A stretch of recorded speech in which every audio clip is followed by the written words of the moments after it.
OK， 依家炆一個咧就係叫做火腩白菜生蠔，切咗啲火腩，所謂火腩咧就係燒豬肉。咁嗱，切咗燒豬肉咧，就唔好太薄啦嚇，即係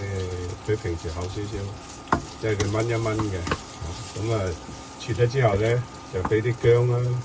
蒜啦，咁啊爆佢依家啊，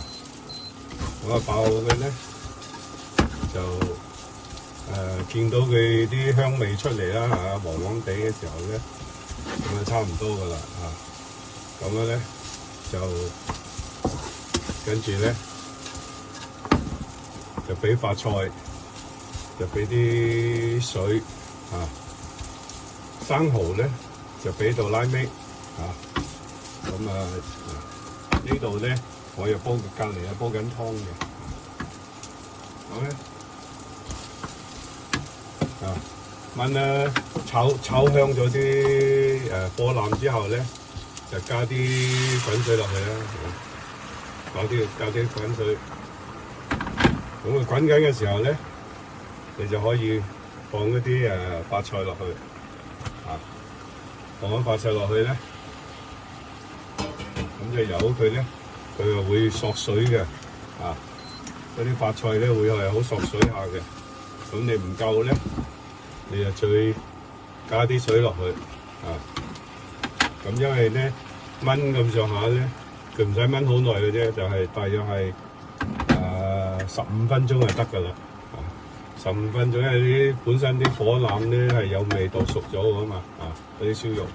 啲白菜咧如果炆得太耐咧就會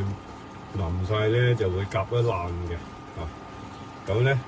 跟住咧。你諗住個水咁上下咧唔夠嘅就再加，因為你魚一定係有燒乾嘅，咁跟住咧你就係俾啲雞粉啦，即係好似平時咁俾夠個味道咯，咁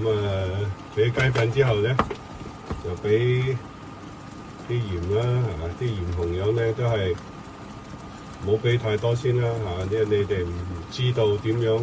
為之準則，咁咧你就俾大約係6、7成嘅先，